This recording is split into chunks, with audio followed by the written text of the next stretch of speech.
Chaitan, it's a pleasure to welcome you. Thank you. Thank you. IIT Bombay to Stanford.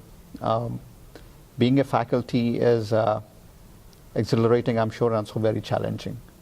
My first question to you is to understand, where do you see the differences between the resources available here and the resources available in India? And that may not be fair comparison, but more importantly, how do we leverage the resources to make the optimum output result of faculty and students both at IIT campuses, especially focused at IIT Bombay this time? Yeah, I've taught at Stanford for 26 years now, and there's many things that have changed in the teaching profession, not the least of which has been the impact of the internet. But there are some things that are still the same. Probably the most important thing from my education at IIT Bombay that served me well and continues to serve me well is the value that the institution places on fundamentals.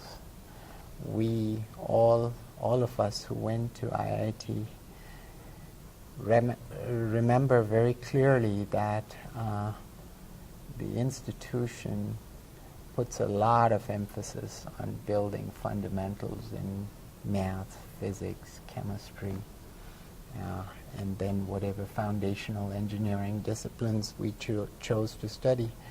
I think that basic premise for higher education has not, and in my opinion should not change. Everything else changes. The problems that are important today are different from the problems that were important 35 years ago. The tools that people use to solve problems in various engineering disciplines are very different from what they used to be 35 years ago. But nonetheless, starting from first principles and building upward is still a timeless value, and IIT Bombay has served us well in that regard, and I continue to emphasize that to my own students. You teach chemistry. I do. At Stanford. And chemistry, again, is a fundamental subject. It is. For many of the traditional industries in Silicon Valley. You mentioned fundamentals are very strong in India. I think everybody, agrees with that. How do you think those fundamentals are different when you teach to students here? Is the application of fundamentals towards professionalism and entrepreneurship changes that? Because when we get students who are so strong in fundamentals come here for their masters or PhDs, the whole perception changes about things. But if you leave them in India, they become very good tinkerers. Yeah, but that's a good so they don't evolve to the next level. Right, and maybe that's changing. I think that used to frequently be said about students from India who got trained at IIT and came here versus didn't come here 25, 30 years ago. But maybe things are changing. We have a number of institutions that put a very high premium on well-trained students who come into doctoral programs and even postdoctoral research environments in India today. IIT Bombay, Devang just mentioned earlier today, and it gave me great pride to hear that we're now one of the 3 institutions of eminence. I'm hoping that what that means is more than just a celebration of the IIT Bombay brand. I'm hoping it also translates into greater resources for research, for knowledge creation, for technology, for translation of know-how. I think when I go back to IIT today, it's a very different place in terms of research than it was 35 years ago. Today, faculty at IIT Bombay are publishing in top journals. They are putting out results that a lot of people pay attention to, and I think that's only going to continue with this institution of eminence. So I sort of see it as a transition, and what you're saying was probably very true 30 years ago, but I think it's starting to change, and it'll change more rapidly as time goes along. Yeah. I'm extending my earlier question again to understand, because Stanford is the hub of innovation and Yes, it entrepreneurship is. in Silicon Valley, Yes, nothing it better is. than that. So when you teach your students and you see students come out, is the emphasis again more geared towards how to scale the innovation in bigger companies, and also how to focus on entrepreneurship? Our students at Stanford, at least, tend to be naturally inclined towards career pursuits like entrepreneurship. So we don't have to encourage them to be entrepreneurial. They are naturally inclined to be entrepreneurial. What we have to, so my research area, for example, is in biomedicine.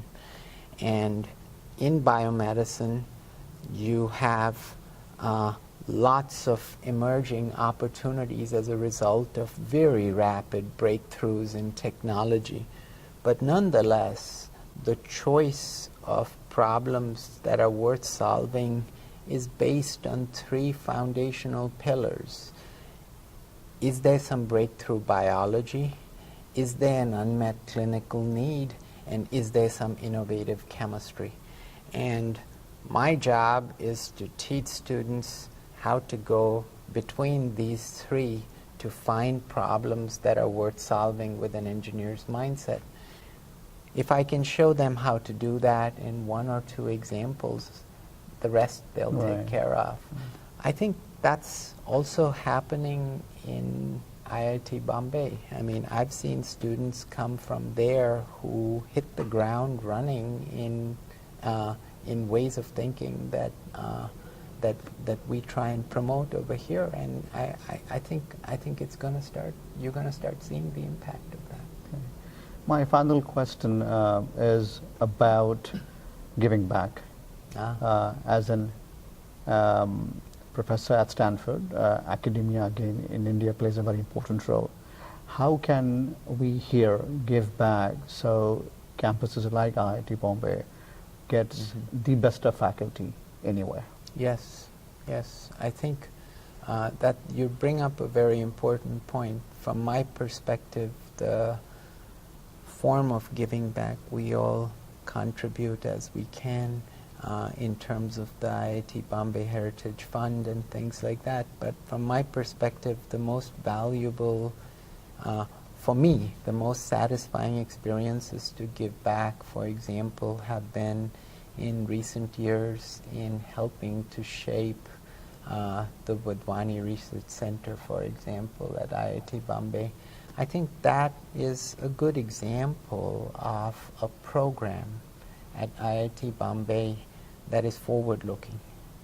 And what's been most impressive to me is how that small gift, that but critical gift that Ramesh gave to IIT Bombay some years ago has now been multiplied many, many times by the creativity and dedication of IIT Bombay faculty. Right.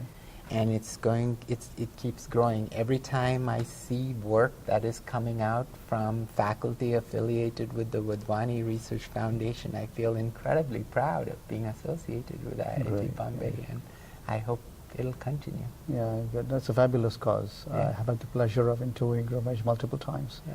What he has done is transforming so much out there in India and beyond. Yeah, and I think equally important is you asked me about entrepreneurship. I think the faculty who were given a helping hand initial helping hand through the Wadhwani Center have now done incredibly well for themselves, especially the young faculty. You should see their work. It's really impressive. I mean, I've had chances to interact with some of them as they've come through North America, and it's really impressive. These people are incredibly talented, incredibly dedicated, and I am very optimistic they'll do big things in the near future. I'm sure. Thank you again for coming here and sharing your thoughts. Thank you for Appreciate it very inviting me. much. Thank you. Take care. Thank you.